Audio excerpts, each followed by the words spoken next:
Rabbi Alan Liu, of blessed memory, writes, "From the point at which we recite the Kol Nidre, God calls out to the soul in a voice the soul recognizes instantly, because it is the soul's own cry.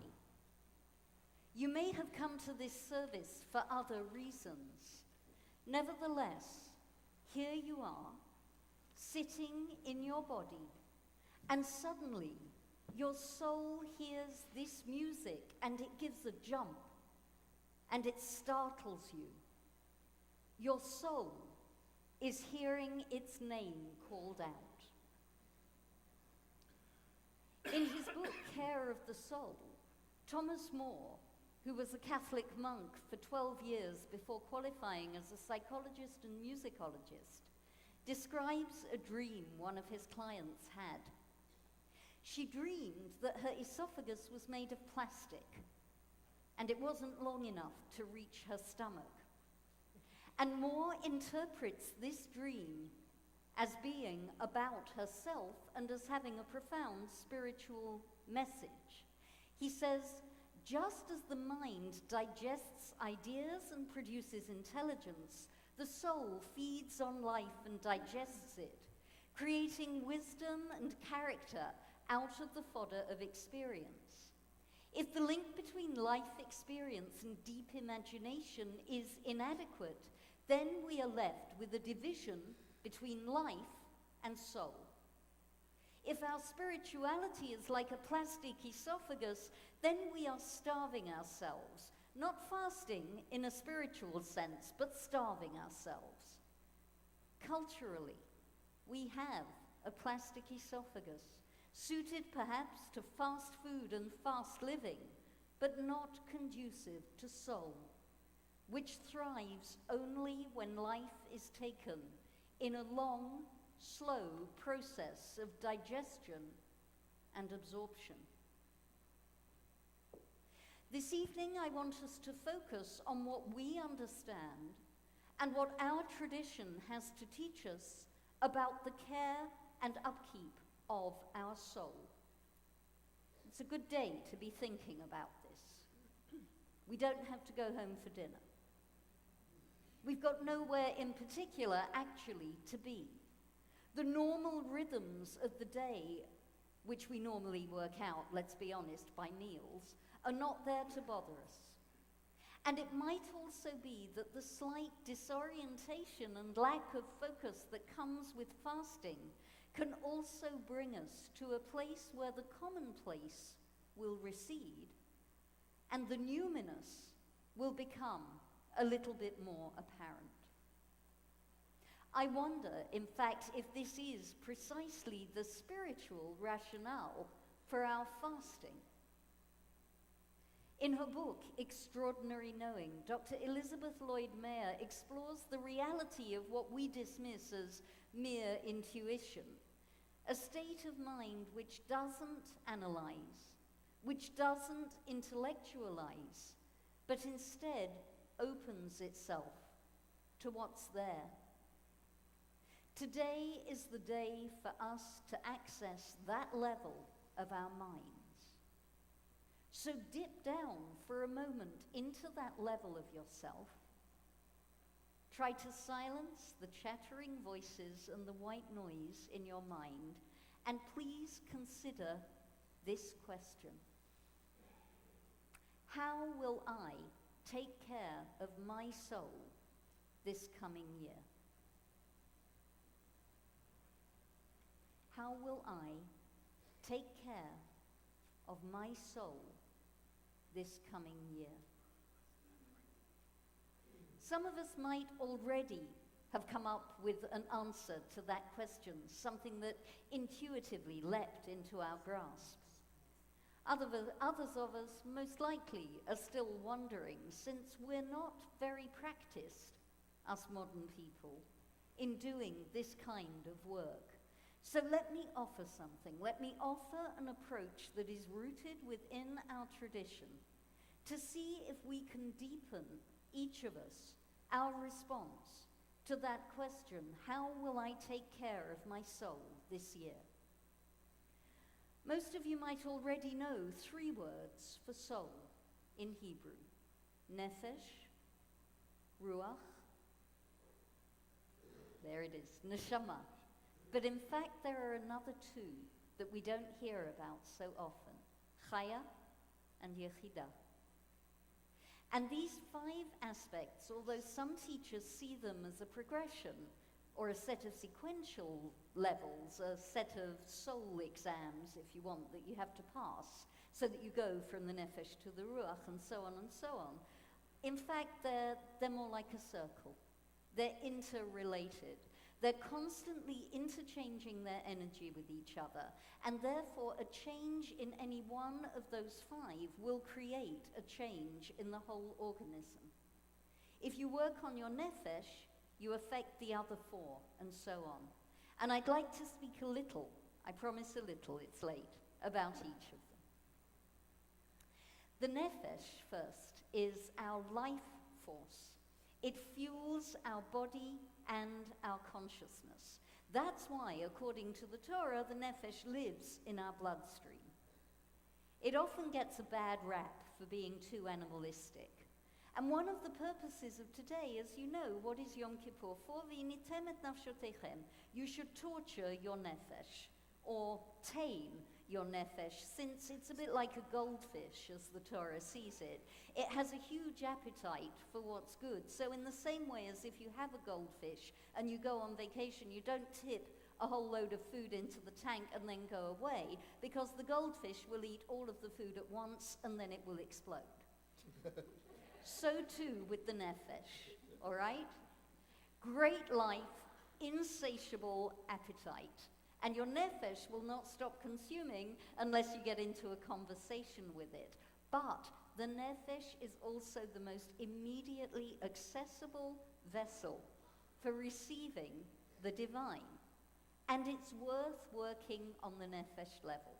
So for those of us who want to prioritize this year caring for the nefesh part of our soul, I recommend that we begin with a physical practice that helps us access a spiritual dimension. If you run, if you're an athlete, if you're a dancer, it's that feeling of being in the zone.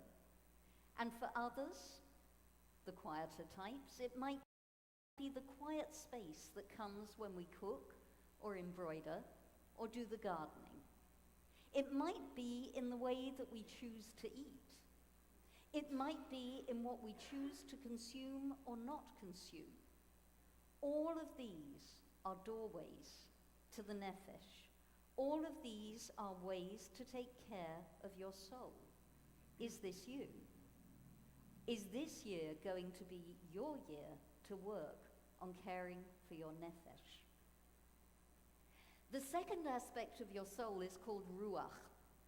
Everybody has a basically similar nefesh in terms of energy, but ruach gives us our uniqueness. And the key concept here is creativity.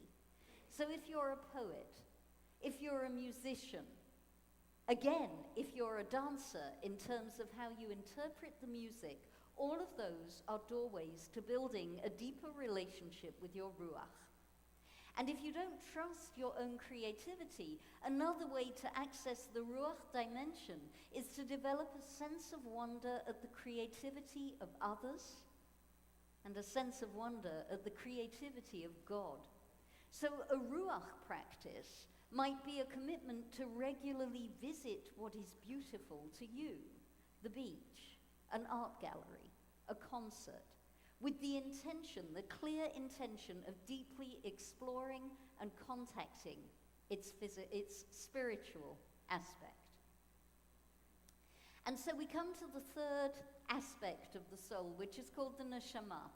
And it's the level of higher consciousness that just occasionally pokes through if we're lucky, or if we work at it. Our uniquely spiritual, enlightened, most fully realized self. Our Hasidic teachers tell us that only the most enlightened, only a tzaddik, can manifest this level as their basic way of life. The rest of us have to work at it and accept that we will get flashes of soul time that do not obey chronology. Flashes of beauty, of insight, of an expanding into another dimension that can sustain us for a long time. Spiritual time and chronological time aren't the same. Quality is what matters. Quantity is less important. One soul moment, one soul memory can stay with you forever. And one of the best ways of working on your neshama is meditation. That you withdraw yourself from outside distractions so as to focus better on what is inside you. Is this you this year? Are you going to commit this year to starting a practice that will give you time with your neshama? And so we come to the fourth aspect. It's called chaya. It comes from chayim, to be alive. It is the aspect of ourselves that is totality. And the key word for this soul aspect is connection. From the viewpoint of chaya, there's no us and them. There's no self and other. There's no humanity and God. All of those words are just different expressions for looking for the same thing. Each of us is part of a huge, interconnected cosmos. And so a chaya practice this year, if you choose it, would involve contemplating connection. Maybe finding a fixed time to pray. Maybe developing your ability to rise just for a moment out of the business meeting, out of the supermarket line, out of the carpool, for a moment of recognition that the human brain is about 85% water, the same water as makes up our environment. 60% of our DNA is similar to that found in a banana. I'm sorry about the food reference on Kol Nidre. There is a commonality between us and what is around us. There is a commonality between us and each other. If we waste water, that will affect the world. Is there any such thing as our own backyard? The chaya says no. The chaya says everybody has the same backyard and we all have to share it. How will the world look for you if this year you decide to take on a chaya practice and focus on what connects us together rather than what drives us apart? The fifth and final aspect of the soul is called yechidah, uniqueness. This aspect of you is unique because it still belongs to God. You and God share it. Yechidah acknowledges that part of you is still connected with the infinite and the sublime. Rabbi Shimon Bar Yochai, who is the sage who's credited with authoring the Zohar and is its primary voice, put it this way. He said, "Throughout the days of my connection to this world, I was bound to the Holy Blessing One with a single knot. I was at one with God." And William Wordsworth, I think, was grasping for Yechidah when he wrote, "Our birth is but a sleep and a forgetting. The soul that rises with us, our life's star, hath had elsewhere its setting and cometh from afar. Not in entire forgetfulness and not in utter nakedness, but trailing clouds of glory do we come from God, who is our home." The key word for Yechidah is transcendence. To access it involves contemplating that transcendence in truth and stillness, remembering that it is not so much that we reflect the divine image, but that we are part and parcel of God. And we might better find the way of Yechidah if we are in a slightly different state of consciousness. Dream work, some kinds of private prayer, psychoanalysis even. Those are Yechidah practices. Will that be your direction this year? Let me summarize. Each of us is capable of accessing Nefesh, the energetic soul, Ruach, the creative soul, Neshama, the meditative soul, Chaya, the connected soul, and Yechidah, the transcendent soul. And I'm hoping that one of those 5 dimensions at least will have resonated with you. And if it hasn't, well, let's see if what we're about to do will help. In a moment, when I say go, I want you to turn to a person who is sitting behind you or in front of you, not next to you because you came with them. You can talk to them about this afterwards. Introduce yourself, wish them a good fast.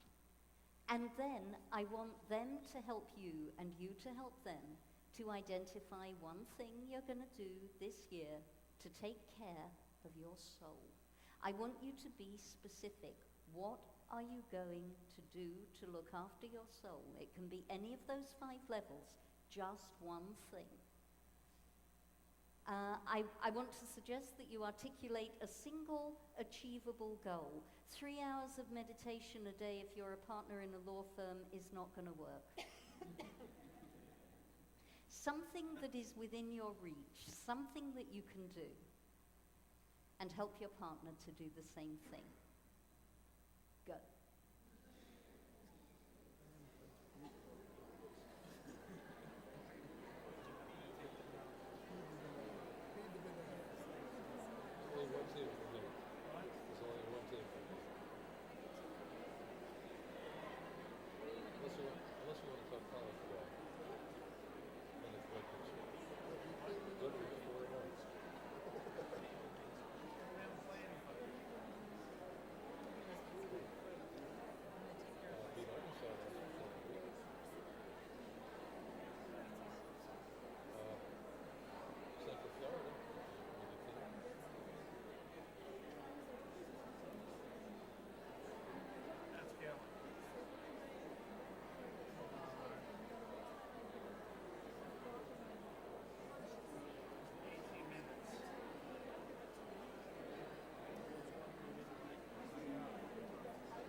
Make sure that each of you has had a turn. Couple of minutes more.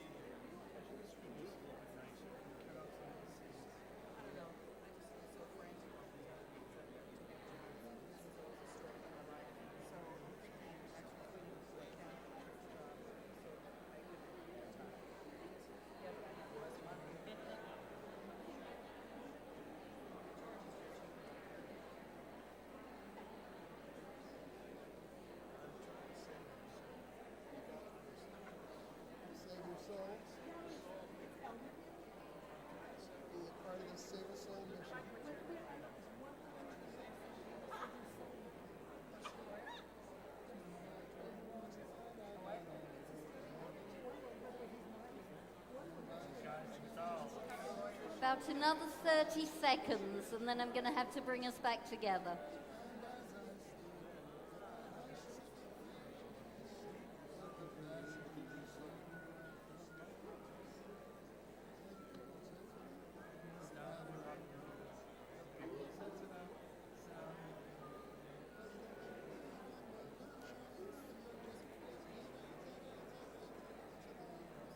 Okay. So let's come back together.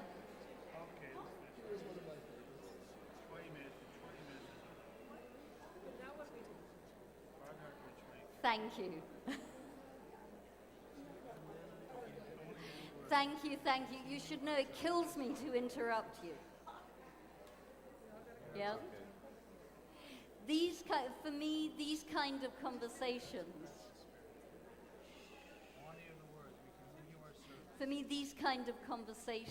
these kind of meetings, people sitting and talking to each other about stuff that really does matter, this is really part of what the High Holydays is all about. And as I said last time I tried this exercise, I strongly suspect that what you're saying is actually more interesting than what I'm saying. But we still have part of the service to get through, and I'm assuming that you want to get some sleep tonight. I want to ask you, please, for Rosh Hashanah, in a different but similar exercise, I ask people to rise. I don't want you to rise tonight, but I do want you, please, to just sit quiet for a moment with the promise that you're making to your soul.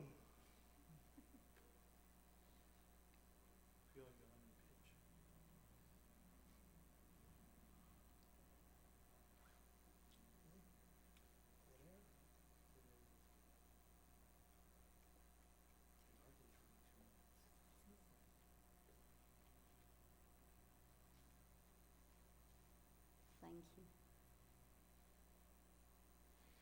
If you want to sit with that promise for the whole of the rest of today, it wouldn't be such a bad thing. Because you would be giving yourself the time to reconnect with your soul. And your soul is precious. Your soul is worth it. I wish us a good, rich, meaningful, soulful Yom Kippur. A Yom Kippur in which we come once again to embrace our true selves. And a year in which we truly, each of us, take one more step in the care of our souls. Chatima Tova.